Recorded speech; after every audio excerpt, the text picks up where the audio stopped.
ബഹുമാനപ്പെട്ട അധ്യാപകരെ, സദസ്യരെ, എൻ്റെ സുഹൃത്തുക്കളെ, നമസ്കാരം. എനിക്കിന്ന് ഇവിടെ സംസാരിക്കാൻ കിട്ടിയിരിക്കുന്ന വിഷയം ഇന്ത്യ മരിക്കരുത്, നമുക്ക് ജീവിക്കണമെന്ന്. ഈ സമകാലിക ലോകത്ത് ഏറെ ചർച്ച ചെയ്യപ്പെടേണ്ട വിഷയം തന്നെയാണ് ഈ വിഷയം. നാം ഓരോരുത്തരും നമുക്ക് ജീവിക്കാൻ ആവശ്യമായ ഈ ഇന്ത്യയെക്കുറിച്ച് ചിന്തിക്കേണ്ടിയിരിക്കുന്നു. ഫാഷിസവും വർഗീയവാദവും കുലകുത്തി വാഴുന്ന ഈ ഇന്ത്യയിൽ നിന്ന് വിദേശ രാഷ്ട്രങ്ങളെ നാം തുരത്തേണ്ടിയിരിക്കുന്നു. ഒരു സ്വാതന്ത്ര്യ സമരകാലത്ത് നാം ആ വിദേശ രാഷ്ട്രങ്ങളെ നമ്മുടെ സ്വന്തം നാട്ടായ ഇന്ത്യയിൽ നിന്ന് തുരത്തിയതാണ്. വീണ്ടും നമ്മൾ അവർക്ക് ഇവിടെ കുലം കുത്തി വായാനുള്ള കളം ഒരുക്കുകയാണ് ചെയ്യുന്നത്.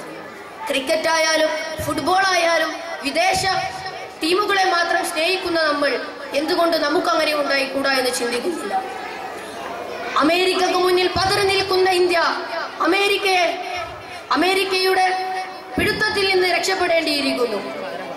ഇന്നടുത്ത് ഫലസ്തീനിൽ ഇസ്രായേൽ വമ്പൻ ആക്രമണങ്ങൾ നടത്തിയപ്പോൾ, അമേരിക്കയുടെ പിന്തുണയോടെ ആക്രമണങ്ങൾ നടത്തിയപ്പോൾ ഇന്ത്യ മൗനം പാലിക്കുകയായിരുന്നു ഒരർത്ഥത്തിൽ. അതിൽ നിന്ന് ഇസ്രായേലിനെ അല്ലെങ്കിൽ അമേരിക്കയെ വിലക്കാൻ ഇന്ത്യ എന്തുകൊണ്ട് തയ്യാറായില്ല എന്ന് നാം ചിന്തിക്കേണ്ടിയിരിക്കുന്നു. നമുക്ക് ജീവിക്കണം, ഇന്ത്യ മരിക്കരുത്, നമുക്ക് ജീവിക്കണം. നമുക്ക് ജീവിക്കാൻ ആവശ്യമായ ഭക്ഷ്യോൽപാദനങ്ങൾ പോലും ഇന്ന് ഇന്ത്യയിൽ ഉണ്ടാകുന്നില്ല എന്നതാണ് സത്യം. മറ്റു രാജ്യങ്ങളിൽ നിന്ന് എക്സ്പോർട്ട് ചെയ്യപ്പെടേണ്ട സാഹചര്യം വരെ ഇന്ന് ഇന്ത്യയിൽ ഉണ്ടായിരിക്കുകയാണ്. കേരളത്തിന്റെ സ്വന്തം നാട് ദൈവത്തിന്റെ സ്വന്തം നാട് എന്നറിയപ്പെടുന്ന കേരളത്തിൽ പോലും ഇന്ന് കൃഷികൾ അന്യോന്യമായിരിക്കുന്നു. മറ്റു സംസ്ഥാനങ്ങളിൽ നിന്ന് നാം അവയെ ഇങ്ങോട്ട് വരുത്തുകയാണ്.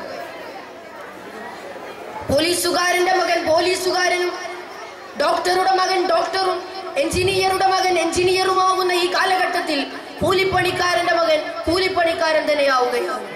നമ്മുടെ ഇന്ത്യയിലെ പാവപ്പെട്ട ജനങ്ങളെ എങ്ങനെ സമ്പന്നവർഗത്തിലേക്ക് ഉയർത്താമെന്ന് നാം ആരും ചിന്തിക്കുന്നില്ല.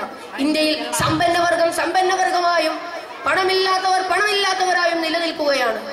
അവരെ സമ്പന്നവർഗത്തിലേക്ക് ഉയർത്തുവാൻ അധികൃതർ ശ്രമിക്കേണ്ടതുണ്ട്. ഇത്രയും പറഞ്ഞുകൊണ്ട് ഞാൻ എൻ്റെ വാക്കുകൾ ഇവിടെ ഉപസംഹരിക്കുന്നു. നന്ദി, നമസ്കാരം, ജയ് ഹിന്ദ്.